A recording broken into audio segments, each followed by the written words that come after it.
Big welcome. Harsh, you should come straight up. Because you were just sort of trying to. Mr. Harsh Mandal. Dr. Amarjit Singh Narang. Mr. John Dayal.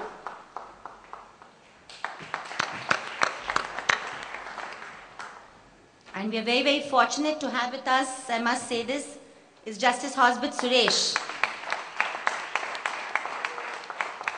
He has been a champion to us and an inspiration to us all. Thank you, sir. Thank you so much. Javed, I'm sorry I had to start. Yeah. I just started a sort of thing because we were...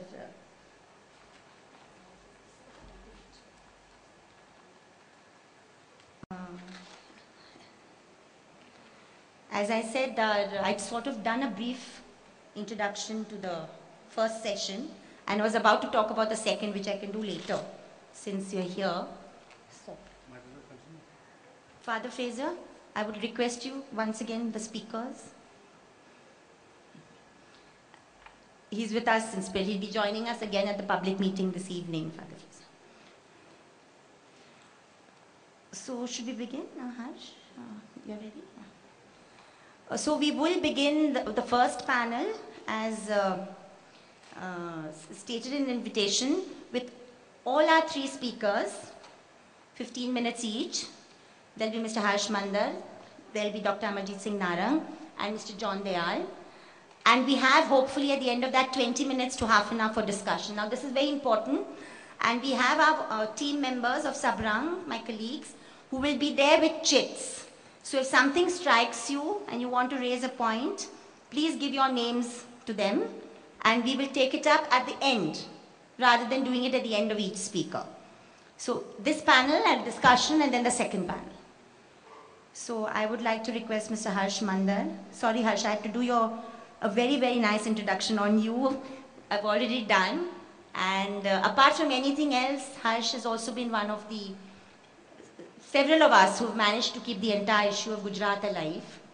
So quite apart from his career as a government public servant, then as an author, then the overview on communal violence, Gujarat 2002, I think he's one of the major voices that kept his first piece in the Times of India, Cry My Beloved Country, I think really shook us all up.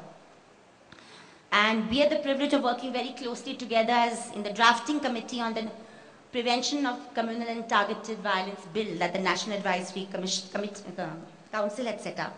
So I'd like to invite Harsh to be the first speaker this afternoon. Friends,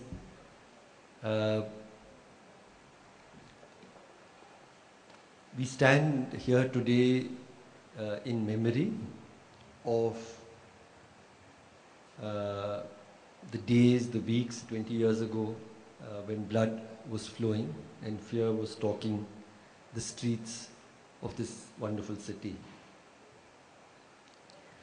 And at moments like this, it is important to remember, but also it is important how and what we remember in order to ensure that we don't repeat the same history over and over again. Amartya Sen wrote a book recently which is worth looking at called The Idea of Justice. And one of the many points that he makes in it, he asks the question, what is it that leads almost every human community across history in very diverse situations to strive for what they understand to be justice? What is it fundamentally that makes us long and strive for justice in vastly different situations, in vastly different cultures, in vastly different moments in history? And what he said is something that I've really long believed, that what drives our strivings for justice most fundamentally is something that is essential to human nature, and that is the quality of empathy. The quality of empathy is what drives us to look for justice. And above all, the last few weeks in Delhi, I have seen an outpouring of empathy in Delhi and in the rest of the country. The day the young lady, the young woman died, I had gone and spent some time at Jantar Mantar, and I was very touched by the fact there was a little noisy group which was politically aligned and was making a lot of noise. But large parts were just groups of mostly young women and men who were sitting around, reflecting, deeply, sharing in the suffering, as if the person who had gone was one whom they knew and whom they loved, and the loss was personal. And I thought of that statement of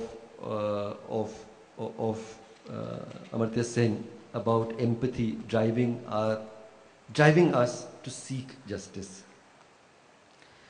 But when I say that, I also worry because there are limits